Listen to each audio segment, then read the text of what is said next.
Congress party నన్ను parliament పోటీ చేయమని అన్నప్పుడు ఇదే సబితక్క ఇంటికి వెళ్ళి ఇదే సబితక్క నన్ను పిలిచి నువ్వు మల్కాజ్గిరి పార్లమెంట్ లో పోటీ చేయి, ఎన్నికల్లో నీకు అండగా నిలబడతా అని నాకు మాట ఇచ్చి పార్టీ నన్ను ఎంపీగా డిక్లేర్ చేసిన మరుక్షణం టీఆర్ఎస్ తో మాట్లాడుకొని పోయి టీఆర్ఎస్ లో చేరింది అధ్యక్ష.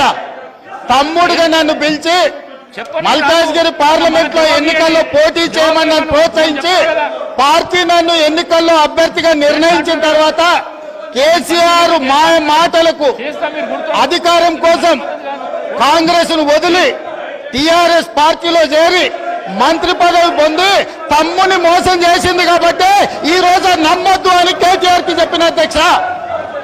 ఇది నిజమా కాదా సబితక్కను గుండె మీద చేసుకొని చెప్పమని ఉంది.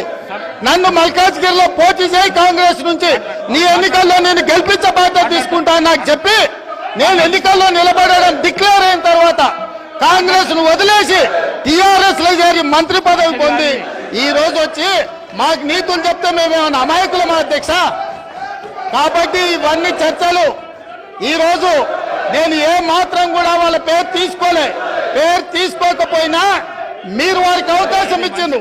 మీరు అవకాశం ఇచ్చినందుకు నేను అభ్యంతరం చెప్పలేదు. ఇంకేమైనా చర్చ ఉంటే ఇప్పుడు కొత్త గవర్నర్ గారు వస్తున్నారు, ఎయిర్పోర్ట్ కి వెళ్తున్న గవర్నర్ గారిని రిసీవ్ చేసుకోవడానికి మళ్ళీ వెనక్కి వచ్చి అన్ని వివరాలు నేను అన్నిటికీ సమాధానం చెప్తా. మా డిప్యూటీ చీఫ్ మినిస్టర్ గారు అప్పటి వరకు సభ నడుపుతారు. కొత్త గవర్నర్ గారిని రిసీవ్ చేసుకొని రాజ్భవన్ లిస్ట్ పెట్టి మళ్ళీ సభలోకి వస్తా అధ్యక్ష. అందరికీ కలిపి సమాధానం చెప్తా అధ్యక్ష. ధన్యవాదాలు అధ్యక్ష.